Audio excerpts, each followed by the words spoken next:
আসসালামু আলাইকুম সবাইকে। এসএসসি 26, এসএসসি 27 এবং নবম শ্রেণীর স্টুডেন্টরা, কি অবস্থা তোমাদের? আজকে তোমাদের সাথে আমরা একটা নতুন ভিডিওতে কথা বলবো। আজকে আমরা যে ক্লাসটা নিব সেই ক্লাসটা হলো ব্যতিক্রম মৌলের ইলেকট্রন বিন্যাস। আমি তোমাদেরকে আগে একটা ক্লাসে ইলেকট্রন বিন্যাসের যে ভাইটাল রুলগুলা, মানে স্বাভাবিক এবং নর্মাল রুলগুলা, এবং ওই রুলগুলো আমি তোমাদেরকে পড়িয়েছিলাম। কথা কি বুঝাইতে পারছি? এবং একদম বেসিক থেকে কিভাবে ইলেকট্রন বিন্যাস শিখতে হয় ওইটা আমি তোমাদেরকে পড়াইছিলাম। আজকের ক্লাসে আমরা ইলেকট্রন বিন্যাসগুলোর মধ্যে কিছু আছে ব্যতিক্রম, আজকে আমরা সেই ব্যতিক্রমগুলো নিয়ে কথা বলবো। ব্যতিক্রমগুলোর মধ্যে প্রথম যে ব্যতিক্রমটা আসে সেটা হলো আপনার ক্রোমিয়াম। সেটা আপনার কি আসে স্যার? ক্রোমিয়াম, যার পারমাণবিক সংখ্যা 24। এর ইলেকট্রন বিন্যাস স্বাভাবিক নিয়মের তুলনায় ব্যতিক্রম। কেন ব্যতিক্রম আমরা দেখি।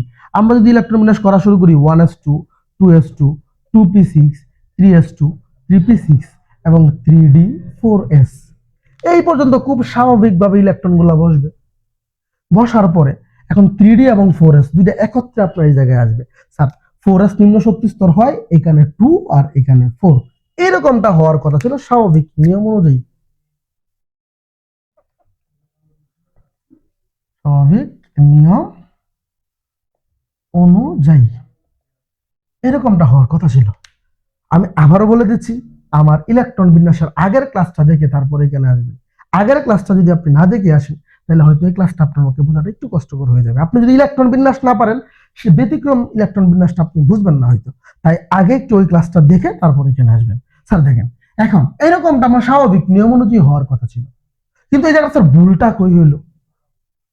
এই জায়গায় কাহিনীটা হলো, যদি কোনো মৌলের ইলেকট্রন বিন্যাসে, যদি কোনো পরমাণুর ইলেকট্রন বিন্যাসে ইলেকট্রন যদি ডি উপশক্তি স্তরে প্রবেশ করে এবং সেই ডি উপশক্তি স্তর যদি পূর্ণ কিংবা অর্ধপূর্ণের কাছাকাছি হয়, তবে সেটা আগে পূর্ণ কিংবা অর্ধপূর্ণ করে দিতে হয়। যদি ডিতে প্রবেশ করে, কোথায়? D, only D. যদি কোনো পরমাণুর ইলেকট্রন বিন্যাসে যদি ইলেকট্রন ডিতে প্রবেশ করে এবং সেই ডি যদি পূর্ণ কিংবা অর্ধপূর্ণের কাছাকাছি থাকে, আপনি বলেন তো আমাকে, ডি এর সর্বোচ্চ ইলেকট্রন কটা থাকে স্যার? 10টা না স্যার? তার মানে ডি এর পূর্ণ কত হবে বলেন তো স্যার? D10। ডি এর অর্ধেক কত বলেন তো? অর্ধেক, এইটা হলো অর্ধপূর্ণ। ডি এর অর্ধেক হলো D5, তাহলে ডি এর পূর্ণ হলো D10, ডি এর অর্ধপূর্ণ হলো D5। কথা কি বুঝাইতে পারছি? যদি কোনো মৌলের ইলেকট্রন বিন্যাসে ডিতে প্রবেশ করে এবং সেই ডিটা যদি পূর্ণের কাছাকাছি বা অর্ধপূর্ণের কাছাকাছি থাকে, স্যার পূর্ণের কাছাকাছি বলতে অনলি যদি কোনো জায়গায় D9 থাকে, আর অর্ধপূর্ণের কাছাকাছি বলতে মানে কোনো জায়গায় যদি D4 থাকে। এই হলো সোজা কথা, আপনি মনে রাখবেন। পূর্ণের কাছাকাছি মানে D9, আর অর্ধপূর্ণের কাছাকাছি মানে D4। D3ও কিন্তু না, D6ও কিন্তু না, D9 অনলি। D8ও না, D7ও না। পূর্ণের কাছাকাছি মানে D9, অর্ধপূর্ণের কাছাকাছি মানে D4। অর্থাৎ আমি কিছু সহজ করে বলতে চাই, যদি কোনো জায়গায় D4 থাকে সেটা অর্ধপূর্ণের কাছাকাছি। কথা বলছেন, যদি কোনো মৌলের ইলেকট্রন বিন্যাসে যদি ইলেকট্রন ডিতে প্রবেশ করে, ডি উপশক্তি স্তরে প্রবেশ করে এবং সে ডি উপশক্তি স্তর যদি অর্ধপূর্ণের কাছাকাছি হয়, তবে সেটা অর্ধপূর্ণ করে দিতে হয়। মানে অর্ধপূর্ণের কাছাকাছি মানে কোনো জায়গায় যদি D4 হয়, তবে সেটা আগে অর্ধপূর্ণ করে দিতে হবে। মানে D4 থাকলে D4 না দিয়ে আপনাকে D5 দিতে হবে। তারপরে যে কটা ইলেকট্রন বাকি থাকে সেটা তার পরের শক্তি স্তরে আমাকে দিতে হবে। এটা ছিল। তাহলে আমার সঠিক নিয়মটা কেমন হবে আমি একটু দেখি। সঠিক নিয়ম, ক্রোমিয়াম 24, আমি ইলেকট্রন বিন্যাস করি 1s2, 2s2, 2p6, 3s2, 3p6। মানে এই পর্যন্ত কোন পার্থক্য নেই, এই পর্যন্ত সবকিছু ঠিকঠাক হবে। মানে যদি ডিতে যায় তখন আপনি জানেন 3d, যদি ডিতে যায়, ডি যদি অর্ধপূর্ণের কাছাকাছি হয় সেটাতে আগে অর্ধপূর্ণ করে দিতে হবে। ইলেকট্রন করা হয়েছে 23টা, আরেকটা বাকি থাকে 24টা। এই যে এইটা হলো আপনার সঠিক নিয়ম। কথা বুঝাইতে পারছি? নিয়মটা হলো, আমি আবারও বলে দিচ্ছি আপনাকে, যদি কোনো পরমাণুর ইলেকট্রন বিন্যাসে ইলেকট্রন যদি ডি উপশক্তি স্তরে প্রবেশ করে এবং সেই ডি উপশক্তি স্তর যদি পূর্ণ কিংবা অর্ধপূর্ণের কাছাকাছি হয়, তবে সেইটা আগে পূর্ণ কিংবা অর্ধপূর্ণ করে দিতে হয়। কথা কি বুঝতে পারছেন? যেমন কোন জায়গায় যদি D4 আসে, সেখানে D4 না দিয়ে D5 দিতে হবে আপনাকে। কথা বুঝছেন? এবং তারপরে আর যে কটা ইলেকট্রন বাকি থাকে সেটা তার পরের শক্তি স্তরে আপনি দিয়ে দিবেন। এইটা করার কারণ হলো 3D4 এর তুলনায় 3D5 অধিক স্থিতিশীল। অধিক স্থিতিশীল। এইটা আপনি মনে রাখবেন। কথা কি বুঝাইতে পারছি? 3D4 মানে এই 3D4 এর থেকে 3D5টা অধিক স্থিতিশীল, তাই কোনো জায়গায় 3D4 না হয়ে 3D5 হবে। একদম স্ট্রেট ফরওয়ার্ড কথা, খুব ইজি ভাবে মনে রাখবেন আপনি। যদি কোনো পরমাণুর ইলেকট্রন বিন্যাস যদি ডিতে প্রবেশ করে, সেই ডি যদি পূর্ণ কিংবা অর্ধপূর্ণের কাছাকাছি হয়, পূর্ণের কাছাকাছি মানে D9 আর অর্ধপূর্ণের কাছাকাছি মানে D4। কোনো জায়গায় D4 হইলে D4 না হয়ে সেটার পরিবর্তে হবে D5, কোনো জায়গায় D9 হলে D9 না হয়ে সেই জায়গায় হবে D10। তাহলে স্বাভাবিক নিয়ম অনুযায়ী এটা এমন করে হওয়ার কথা ছিল, কিন্তু সঠিক নিয়মে সেটা এমন করে না হয়ে এইভাবে হবে। একটা ব্যতিক্রম আমরা পাইলাম।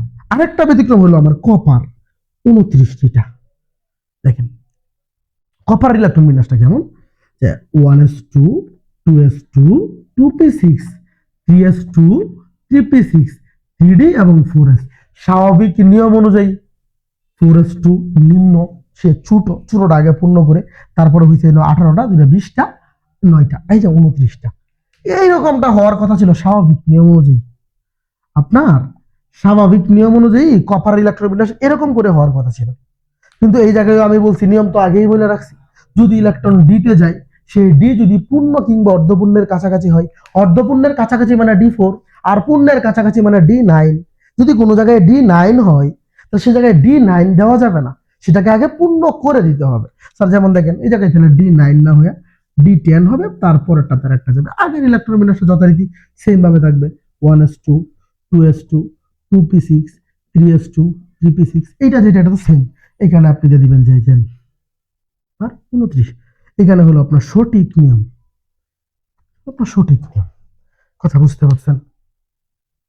আপনাকে এই জায়গায় যেই নিয়মটা মনে রাখতে হবে সেটা হলো যে, আর আরেকটা কথা বলে রাখি, আপনার এসএসসি লেভেলে যারা আছেন, এসএসসি লেভেল মানে ইন্টারমিডিয়েটে উঠেন নাই, এসএসসি লেভেল, তাদের 30 পর্যন্ত ইলেকট্রন বিন্যাস পারলেই হয়ে যায় পরীক্ষার হলে, এর থেকে বেশি আর প্রয়োজন হয় না। স্যার আপনাদের ব্যতিক্রম বলতে এই দুইটাই, একটা ক্রোমিয়াম আর একটা হলো কপার, এই দুইটাই হলো আপনার ব্যতিক্রম, এর বাইরে আর ব্যতিক্রম আপনার আসে না। কথা কি বুঝাইতে পারছি? স্যার দেখেন আমি তাহলে কি পড়লাম, আমার নিয়মটা, যদি ইলেকট্রন যদি কোথায় প্রবেশ করে, স্যার ডিতে প্রবেশ করে, এবং সেই ডি যদি পূর্ণ কিংবা অর্ধপূর্ণের কাছাকাছি হয়ে যায়, মানে ডি এর পূর্ণ হলো D10, ডি এর সর্বোচ্চ 10টা থাকে, আর ডি এর অর্ধেক সেটা হলো D5। কথা কি বুঝছেন? অর্ধপূর্ণের কাছাকাছি মানে D4, কোন জায়গায় D4 থাকলে D4 না দিয়ে D5 দিতে হবে, আর কোন জায়গায় পূর্ণের কাছাকাছি মানে কোন জায়গায় D9 থাকলে D9 না দিয়ে D10 দিতে হবে। এখন পরীক্ষা দিয়ে প্রশ্নটা কিভাবে আসবে জানেন?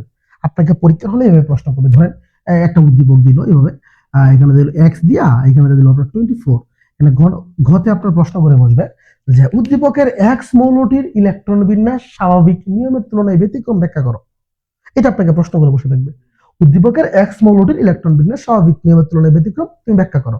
এখন তাইলে এই প্রশ্নটা তুমি গুছাই কিভাবে লিখবা? আমি একটা কথা বলি সবসময় সবাইকে, আমার সকল স্টুডেন্টদেরকে আমি বলি যে কেমিস্ট্রির 3 4 5 এই 3টা অধ্যায় থেকে প্রশ্ন আসলে প্রথমে একটু যে পরমাণুটি নিয়ে প্রশ্ন করবে ওইটার একটু মানে আপনি একটু পরিচয় দিবেন। যেমন আপনাকে এখানে প্রশ্ন করছে এক্স মৌলটির ইলেকট্রন বিন্যাস স্বাভাবিক নিয়মের তুলনায় ব্যতিক্রম, তাহলে আপনি এখানে প্রশ্নটা স্টার্টিং দিবেন যে উদ্দীপকের এক্স মৌলটি হলো ক্রোমিয়াম, যার পারমাণবিক সংখ্যা 24, এর ইলেকট্রন বিন্যাস স্বাভাবিক নিয়মের তুলনায় ব্যতিক্রম, যার ব্যাখ্যা নিম্নরূপ। কথা বুঝাইতে পারছি? এখন পরে আপনি এটা লিখে আপনি প্রথমে দুইটাই দিবেন, আপনি প্রথমে ভুল নিয়মটাও দিবেন, মানে স্বাভাবিক নিয়ম যেটা ওইটা আপনি দিবেন, এবং সঠিক নিয়ম ওইটাও আপনি দিবেন। কথা বুঝাইতে পারছি? প্রথমে একটু পরিচয় দিবেন, এক্স মৌলটা হলো ক্রোমিয়াম, যার ইলেকট্রন বিন্যাস স্বাভাবিক নিয়মের তুলনায় ব্যতিক্রম, এর ইলেকট্রন বিন্যাস নিম্নরূপ।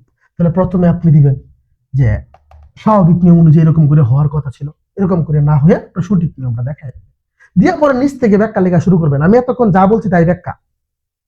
যদি কোনো মৌলের ইলেকট্রন বিন্যাসে ডি উপশক্তি স্তরে প্রবেশ করে, সেই ডি যদি পূর্ণ কিংবা অর্ধপূর্ণের কাছাকাছি হয়, তবে সেটা আগে অর্ধপূর্ণ করে দিতে হয়, তারপরে একটা ইলেকট্রন দিতে হয়। কেন নয়? এখানে 3D4 এর তুলনায় 3D5 অধিক স্থিতিশীল। কথা বুঝাইতে পারছি? Okay sir. এখন দেখেন আমার ক্রোমিয়াম দিয়ে আসলে আপনি এভাবে লিখে দিবেন, কাহিনী শেষ। এখন যদি আপনার ক্রোমিয়ামের পরিবর্তে আপনার এখানে 29 কপার দিয়ে থাকতে পারে, সেম অ্যান্সার। কথা বুঝাইতে পারছি? Okay sir. এখন দেখেন তাহলে আপনারা তাহলে এসএসসি লেভেলে আছেন, তাদের এই দুইটার বাহিরে আর কোনোটাতে ব্যতিক্রম নেই। তো এই দুইটা ব্যতিক্রমী আমরা পড়লেই আমাদের হয়ে যাবে। আচ্ছা, ঠিক আছে। তাহলে আমার প্রথম যে ক্লাসটা ছিল ইলেকট্রন বিন্যাসের, ওই ক্লাসটা করবেন, এবং ব্যতিক্রম ইলেকট্রন বিন্যাসের আজকের ক্লাসটা করবেন। আপনার ইলেকট্রন বিন্যাস এসএসসি লেভেলের জন্য সব শেষ হয়ে যাবে। আমি আশা করি কোনো জায়গায় আপনার প্রবলেম হবে না। কথা কি বুঝাইতে পারছি? ঠিক আছে, আজকের ভিডিওটা অনেক লং হয়ে যাচ্ছে, আর সামনে আগাবো না। থ্যাংক ইউ, আজকে এই পর্যন্ত থাকবে। ধন্যবাদ সবাইকে।